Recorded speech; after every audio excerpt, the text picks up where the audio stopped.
कभी आपने सोचा है कि क्यों कुछ लोग बोलते हैं और यूनिवर्स जैसे उनकी सुनता है? वो कहते हैं मैंने बस सोचा था और कुछ ही समय में वैसा हो गया। और वहीं हम कई बार घंटे भर मंत्र जपते हैं, सैकड़ों बार प्रार्थनाएं करते हैं, पर फिर भी हमारी जो कामना है वो अधूरी रह जाती है। नमस्कार प्रिय दर्शकों, आज का ये जो कार्यक्रम है, बीते दिनों एक ऊर्जा से संबंधित पूजा पाठ के दुष्परिणाम नाम से मैं जो कार्यक्रम लेकर के आया था, बस यूं समझ लीजिए उसी से मिलता जुलता, उसी से जुड़ा हुआ। मैं ये तो नहीं कहूंगा कि उसी की एक अगली कड़ी है, पर उसी के जैसा आज का भी कार्यक्रम है। आज का विषय है ऊर्जा बिखराव या ऊर्जा संचय।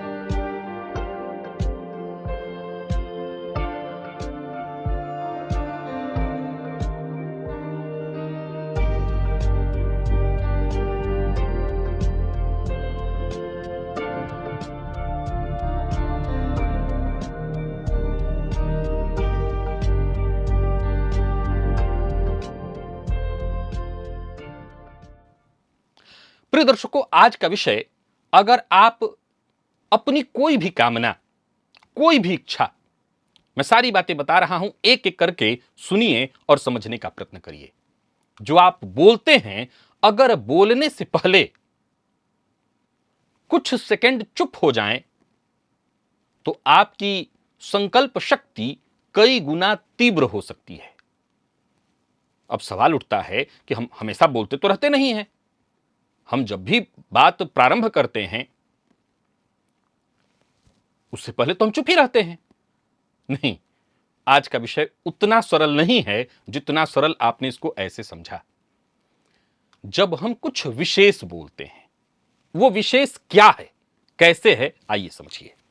प्रिय दर्शकों, जब भी हम बोलते हैं, कुछ मांग रखते हैं, जब हम कुछ प्रकट करते हैं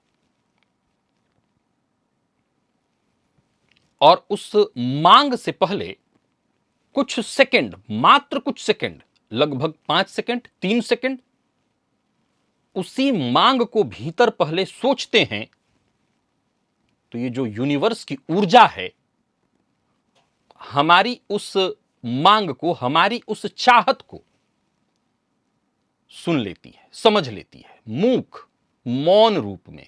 और फिर जब आप कुछ बोलते हैं, जब आप कुछ कहते हैं, तो आपके भीतर वो ऊर्जा पहले से ही एक्टिवेट है, सक्रिय है।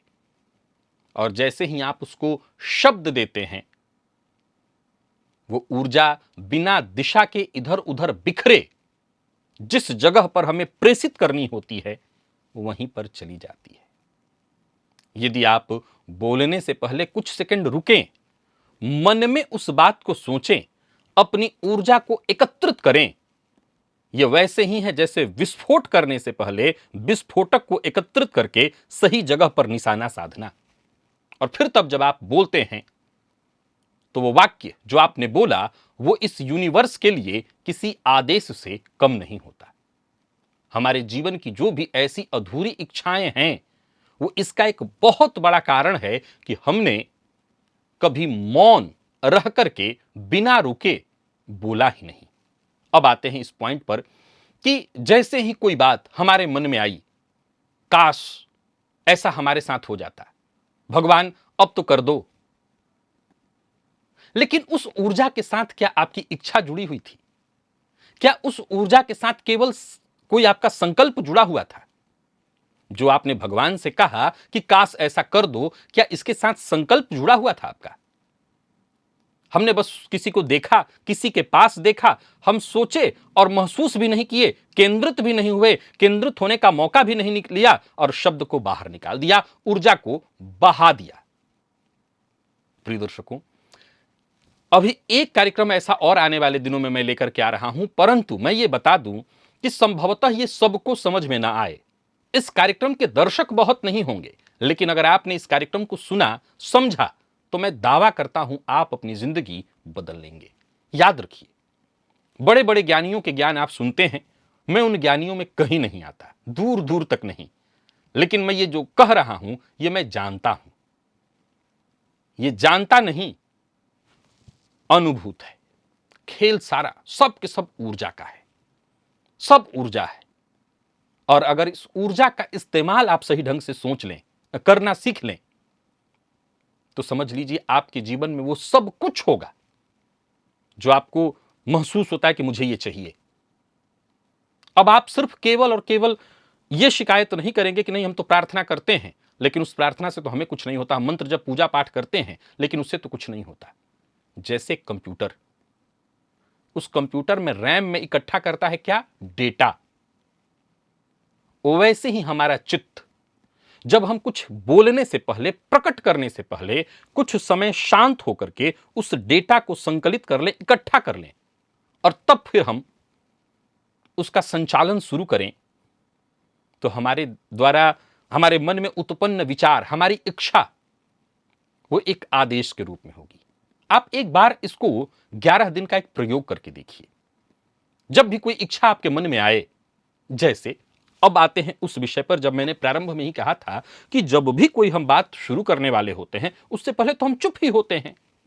नहीं, इसको समझिए, हम हर समय कोई विश नहीं मांग रहे होते हैं, हम हर समय कोई कामना नहीं कर रहे होते हैं, हम हर समय यूनिवर्स से कुछ चाहत नहीं रखते हैं। अब मानव मन है, इसके अंदर तो संतोष कभी नहीं है, लेकिन कुछ ऐसे विशेष, ऐसी हमारी विशेष कामनाएं, विशेष जो प्रायः आपके मन में उत्पन्न होती है कि ये होना चाहिए।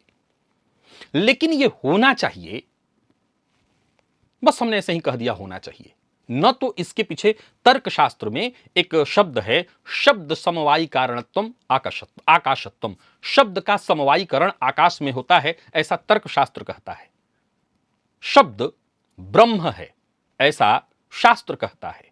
शब्द कभी ये खत्म नहीं होता, क्योंकि जो आज मैं बोल रहा हूं, आगे जो मैं बोलूंगा, ये पहले भी बोला गया है और आगे भी बोला जाता रहेगा। शब्द कभी समाप्त नहीं होता। ये वही शब्द हैं जो पहले राम जी के मुंह से निकला होगा, और यही वो शब्द हैं जो एक आम जी के मुंह से निकल रहा है, हम सब के मुंह से निकल रहा है। ये शब्द, ये प्राण वायु के द्वारा निकला हुआ वो शब्द, तो जब राम जी के मन में कोई कल्पना होती है तो वो पूरा होता है, तो आम जी का क्यों नहीं? क्योंकि आम जी ने उस शब्द के महत्व को ध्यान से समझा ही नहीं। यूनिवर्स को कभी उस हिसाब से कहा ही नहीं कि मैं सफल हो जाऊं, मेरे बच्चे सुख शांति से जिएं, सुख शांति से वो रहें। हमने कभी यूनिवर्स से उस ढंग से बात ही नहीं किया। प्रिय दर्शकों, अगर आप ज्योतिष का कार्यक्रम सुनते हैं मेरा, तो मैं क्या कहा करता हूं? यत पिंडे तत् ब्रह्मांडे, यानी जो इस पिंड में है वही उस यूनिवर्स में है। तो ये यूनिवर्स कुछ लोगों के साथ कुछ और कुछ लोगों के साथ कुछ और, ऐसा कैसे करता है? क्योंकि उनकी जो ऊर्जा है, जिनको आप कुछ और करते देख रहे हैं, जरूरी नहीं है, यहां एक बात और बता दूं आपको, जरूरी नहीं है कि वो हर बात बोलने से पहले मौन रहते होंगे। लेकिन एक कमाल की बात आपको बता रहा हूं, मैं औरों की नहीं जानता, मैं अपनी जानता हूं, सो अपनी आपको बता रहा हूं। जब आप शुरू दौर में होते हैं तो आप भी देखना चाहते हैं कि कौन कैसे क्या कर रहा है। वाराणसी के कई ऐसे ज्योतिषी जो रहे हैं, जो अब मैं नाम तो न लूं, लेकिन बड़े बड़े, चाहे वो सचिन तेंदुलकर हो, अमिताभ बच्चन इत्यादि लोग हों, ऐसे लोगों के गुरु हैं। तो जाहिर सी बात है, ये मन में उत्पन्न होता कि वो आखिर कैसे बोलते हैं, क्या बोलते हैं, उनके बोलने का तरीका क्या है। आप जिन बड़े बड़े गुरुओं को सुन रहे हैं, देखते हैं, उनका तरीका क्या है, जरा एक बार ध्यान से देखिए। उनके उस मौन को पहचानिए। पहले आपके मन में उनकी बातें ऐसे ही नहीं बैठ जाती। ये खेल सारा ऊर्जा का है। हां, ये अलग बात है कि हर किसी के पास उतनी ही ऊर्जा नहीं है, ये बात तो सत्य है। ऐसा नहीं है कि कल से आप बोलना शुरू करेंगे और परसों से यूनिवर्स आपकी बात को तुरंत पकड़ के उसको पूरा, ऐसा नहीं होगा, ऐसा नहीं होगा। क्यों?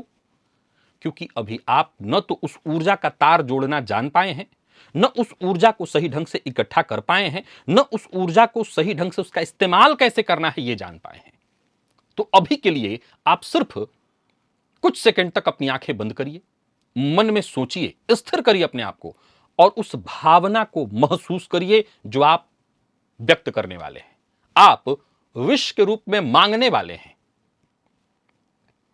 अब इसके बाद जो आपके भीतर से जो विश उत्पन्न होगी, जो कामना उत्पन्न होगी, वो शब्द नहीं होगा, फिर ब्रह्मांड में, यूनिवर्स में आपके द्वारा छोड़ा हुआ एक निर्देश होगा। जब मौन होकर के आप अपने भीतर संकल्प, श्रद्धा और शक्ति तीनों को संरेखित करते हैं।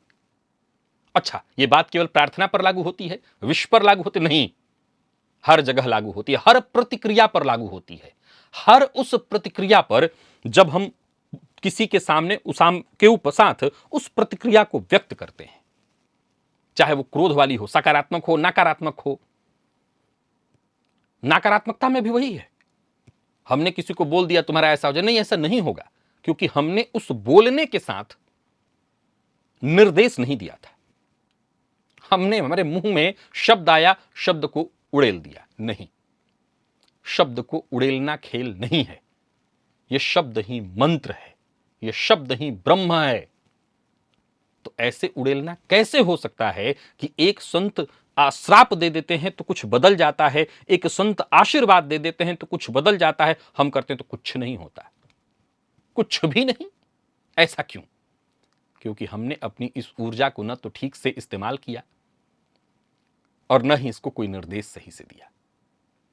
चंद्रमा, ज्योतिष शास्त्र में इसको भावनाओं का कारक ग्रह कहा गया है, यह भावनाओं को नियंत्रित करता है। बुध जो वाणी की सौम्यता, वाणी में प्रभाव उत्पन्न करता है, और शनि ये गहराई देते हैं। गुरु उस शब्द, जब हम बोलने से पहले चुप्पी या थोड़ी देर के लिए मौन धारण करते हैं, तो उस समय में, उस चुप्पी में उस भावना को गुरु जागृत करते हैं।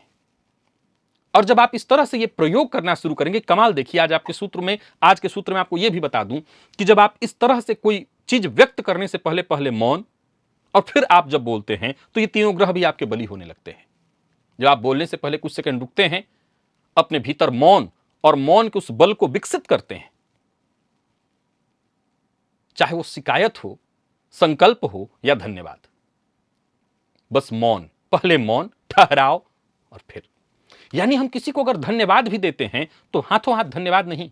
अब आप कहेंगे कि सामने वाले ने कोई काम किया जस्ट, और हमें थैंक यू बोलना है, उस थैंक यू के पहले हम नहीं, हर जगह तो आप शायद इस ऊर्जा का इस्तेमाल अभी नहीं कर पाएंगे, लेकिन हां, जहां इस ऊर्जा के इस्तेमाल से सामने वाले का लाभ आप कराना चाहते हैं। प्रिय दर्शकों, ये यूनिवर्स शोर पसंद नहीं करता, स्पष्ट निर्देश पसंद करता है, स्पष्ट संकेत। और कैसे ये स्पष्ट संकेत इस यूनिवर्स को दिया जा सकता है, ये जानेंगे आने वाले दिनों में। आज मैं आपको जितना बता दिया हूं, इससे आगे मैं बताऊंगा कि हम यूनिवर्स को आदेश दे कैसे सकते हैं। क्या हम यूनिवर्स को आदेश दे सकते हैं? बिल्कुल दे सकते हैं। आने वाले दिनों में एक और कार्यक्रम आपको ऐसा देखने को मिलेगा, आप तैयार रहिएगा। आज के लिए बस इतना ही, इजाजत दीजिए, पुनः मुलाकात होगी। और उस दिन का कार्यक्रम अवश्य देखिए अगर आप अपनी जिंदगी बदलना चाहते हैं।